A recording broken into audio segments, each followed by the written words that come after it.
Mesdames et messieurs, bonsoir et bienvenue dans l'invité de la rédaction. Le sport, un levier de développement économique en Afrique. Le secteur du sport génère des emplois, stimule l'entrepreneuriat et attire des investissements. Les grands événements sportifs tels que la Coupe d'Afrique des Nations, la Ligue des champions de la CAF ou encore les compétitions interclubs jouent un rôle majeur dans l'activation du secteur touristique, hôtelier et commercial.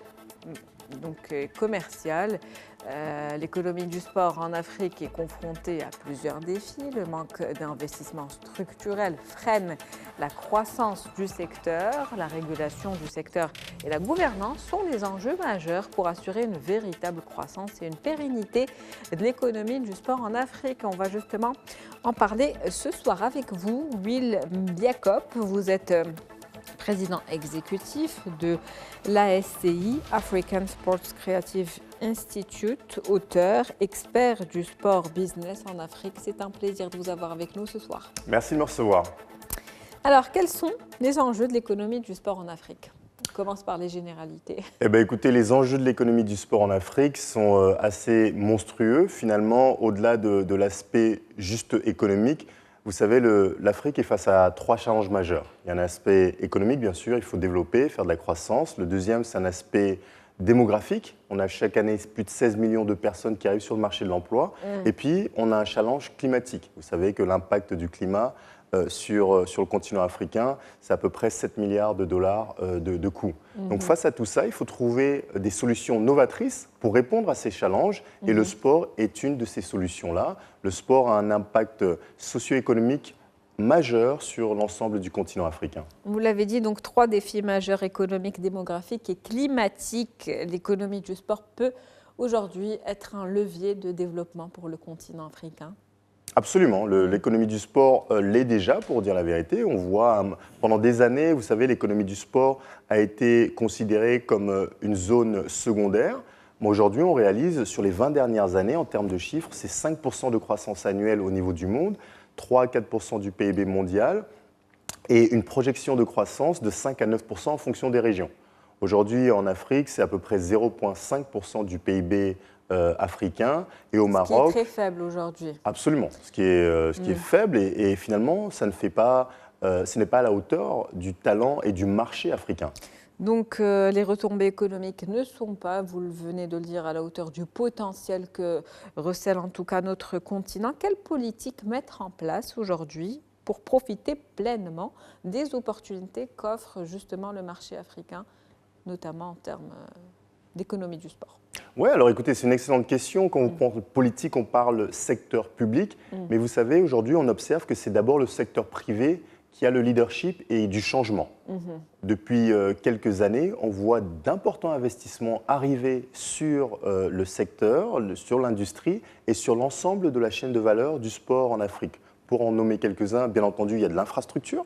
Donc on a le grand stade ici au Maroc, à Ben Slimane, qui arrive. C'est plus de 500 millions de dollars d'investissement. Vous avez vu en Côte d'Ivoire qui a reçu la CAN, ils ont dépensé près d'1 milliard, 1,2 milliard pour être précis d'euros pour recevoir la CAN. Et ces infrastructures n'étaient pas uniquement des stades. C'est également des routes, c'est également du transport, c'est de l'hôtellerie, etc. etc. Donc multiples investissements dans l'infrastructure, dans le merchandising, dans la formation également, le développement de talents. Donc c'est un shift qui est absolument intéressant, me semble-t-il, d'observer. Donc le secteur privé doit être mis en situation de réussite. Ça veut dire quoi? Ça veut dire qu'il faut faciliter l'accès au capital, il faut réduire le coût du capital, il faut que les institutions publiques des risques aident à mitiger le risque, comme on dit, grâce à de l'assurance notamment. Et bien entendu, au niveau public, le secteur public, vous mentionnez tout à l'heure les politiques, le mot-clé, j'ai envie de dire, c'est 2 choses. Les 2 mots-clés, c'est investissement d'un côté et capital humain de l'autre. Il faut absolument qu'on ait plus d'investissement et qu'on forme davantage les gens pour pouvoir manager et développer le potentiel du sport en Afrique. Quelles sont aujourd'hui les caractéristiques de la filière du sport en Afrique ? En fonction des zones, l'Afrique du Nord, comparé à l'Afrique centrale par exemple, c'est vraiment très très différent. Mais les grandes caractéristiques, c'est qu'on est sur un marché très atomisé. On a beaucoup d'acteurs de petite taille. Et on a quelques gros acteurs, notamment les détenteurs de droits. On a une domination forte du football, puisque bien sûr le football reste le sport favori des Africains. On a une émergence du football féminin. Une autre caractéristique, c'est le talent. On a beaucoup, beaucoup de talent sur le continent africain. Vous voyez des champions olympiques, des champions du monde qui émergent malgré le fait que l'environnement peut présenter beaucoup de challenges. Et surtout, le potentiel la caractéristique la plus importante, c'est le potentiel économique et l'impact social et sociétal du sport en Afrique qui est juste monstrueux. Comment justement exploiter le potentiel de ce secteur pour répondre aux défis dont vous avez parlé tout à l'heure, qui sont les défis donc démographiques, climatiques et également économiques? Je pense que chacun des pays doit jouer sur ses avantages comparatifs. Voilà, c'est tout simple. Vous savez, dans le basket ou dans le sport, on dit qu'il faut connaître son identité et l'exploiter au maximum. Voilà, donc nous, le continent africain, nous sommes un continent jeune, 19 ans de moyenne d'âge, 1,4 milliard de personnes et une croissance forte au niveau de la classe moyenne. Ça veut dire que ce sont des gens qui ont besoin et qui ont envie de consommer, mais également de pratiquer le sport. Donc la deuxième chose, c'est de comprendre que le pilier de l'économie du sport, contrairement à ce que beaucoup de gens pensent, le pilier de l'économie du sport, c'est actuellement la consommation et la pratique quotidienne des ménages. Donc finalement, les politiques que nous devons faire, c'est faire en sorte que les gens, l'Africain moyen, l'Africaine moyen, qui souhaitent consommer ou pratiquer du sport, soient dans un environnement qui l'aide à faire cela. Et vous l'avez dit, ça sera l'occasion également de découvrir de jeunes talents. Absolument. Des talents qui existent déjà, mais on pourrait en avoir d'autres. Absolument. Je pense qu'au niveau de talent, comme je l'ai dit tout à l'heure, 19 ans de moyenne d'âge, c'est extraordinaire. La jeunesse du monde est en Afrique. En 2050, un humain sur 4 sera africain. Donc c'est à nous, en tant que leaders, de proposer des filières de formation d'une part, et des filières qui vont amener les jeunes de passer du côté amateur au côté professionnel dans l'ensemble des sports. On a la chance d'avoir un continent qui est extrêmement divers, avec beaucoup, beaucoup de jeunes qui ont envie de faire du sport et envie de briller. Mais pour cela, il faut que les infrastructures adaptées soient là. Absolument. Et que les prix soient aussi attractifs. Absolument, vous avez raison. L'infrastructure, effectivement, c'est l'élément de base, mais finalement, vous savez, l'infrastructure, c'est juste une première étape. Et ça doit commencer tôt aussi, je suppose. Ça doit commencer tôt, ça commence à l'école. Donc il faut absolument que le sport scolaire soit développé, soit institutionnalisé, qu'il soit financé.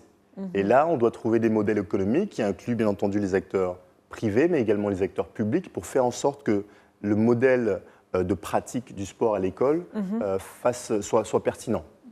Quelles étapes pour réformer la gouvernance du sport et créer un modèle économique qui soit basé sur l'innovation et la collaboration?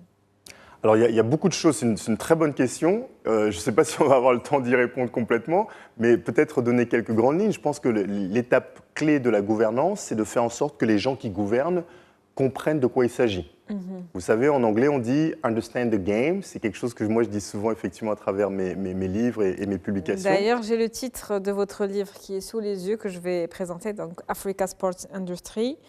Understanding the game, donc voilà. Exactement. On pourra le voir. On le voit à la caméra. Africa Sports Industry. Oui. Understanding the game, effectivement, il s'agit de comprendre ce jeu, comprendre cette industrie, comprendre les dynamiques qui font en sorte que les gens se développent et grandissent à l'intérieur du secteur économique qu'est le sport. Effectivement, pour revenir à votre question sur la gouvernance, il est absolument essentiel que les gens qui gouvernent soient formés et comprennent les enjeux du secteur. Ça, c'est la première chose. La deuxième chose, il faut absolument séparer les fonctions, les rôles, les responsabilités pour qu'il n'y ait pas de conflit d'intérêts. Et ce que nous proposons dans le livre, puisque il s'agit d'un livre collectif, c'est de professionnaliser la fonction de gouvernant du sport. Voilà, ça, c'est quelques éléments clés qui permettent, j'espère, de faire en sorte que la gouvernance du sport soit un accélérateur du développement de l'industrie. D'accord. Quelles mesures justement pour professionnaliser et rentabiliser le sport? Alors, quelles mesures pour professionnaliser et rentabiliser l'industrie? Le numéro 1, c'est de comprendre les interactions entre les différentes personnes, donc comprendre l'industrie. Ça, c'est 1. La deuxième chose, c'est les paramètres économiques. Donc, on a parlé tout à l'heure, l'accès au capital, c'est quelque chose de primordial. Il faut faciliter l'accès au capital. La deuxième chose, pardonnez-moi, il faut également réduire le coût du capital. Voilà. Donc ça, c'est deux éléments qui sont clés par rapport à l'aspect capital.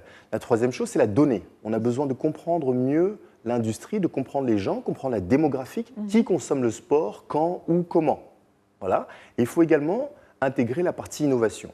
On est fort d'innovation sur le continent africain, on est fort d'innovation et par conséquent, on peut intégrer ces innovations, cette technologie dans la pratique du sport. Donc ça, c'est quelques éléments clés. Bien entendu, l'investissement, mais comme je le dis toujours, le capital humain, c'est la clé. Il faut absolument investir dans le capital humain. Investir dans l'homme. Parlons maintenant des jeux et des sports traditionnels africains qu'il faudrait peut-être valoriser au niveau international davantage. Oui, vous savez, les jeux et sports africains, c'est fou parce qu'on oublie la puissance de ces jeux et sports traditionnels africains. Pourquoi sont-ils puissants? Parce qu'en fait, c'est votre héritage, c'est votre histoire que vous célébrez. Le monde aime effectivement le sport. Vous savez, c'est 80% des gens sur la planète qui sont fans de sport. Ils aiment les sports traditionnels que vous connaissez, à savoir le football, le basket, etc. Mais il y a une demande pour une nouvelle offre. On veut consommer des nouveaux sports. Et quoi de mieux que de finalement retourner à vos racines, à votre héritage. Retourner aux sources, effectivement. Effectivement, pour célébrer qui vous êtes, célébrer votre pays, votre histoire, à travers les sports traditionnels. Nous sommes au Maroc, je pense à la Fantasia. Quel sport magnifique. La Fantasia, c'est un sport magnifique. Il y a la lutte, bien entendu, si on descend un petit peu dans les pays d'Afrique centrale. Il y a les jeux d'intelligence également, ce qu'on appelle le Awale. C'est un jeu d'intelligence, ce qu'on appelle les mind games en anglais. Donc, tous ces jeux-là permettent de valoriser un pays. Et comment va-t-on le connecter à la dimension économique? C'est la dimension touristique. Je pense que c'est important de parler du tourisme sportif, qui est pour moi une solution innovante pour créer de la croissance économique. Merci à vous, Monsieur Will Biakop. C'était un plaisir de vous avoir avec nous. Merci pour toutes ces précisions. Donc, le sport, un levier de développement économique, on retiendra ça de cet entretien. Je rappelle que vous êtes président exécutif de l'ASCI, African Sports Creative Institute. Vous êtes également auteur et expert du sport business en Afrique. C'était un plaisir. Merci de m'avoir accueilli. C'est la fin de l'invité de la rédaction pour ce soir. Merci pour votre fidélité. On se retrouve demain avec un nouvel invité, nouveau sujet.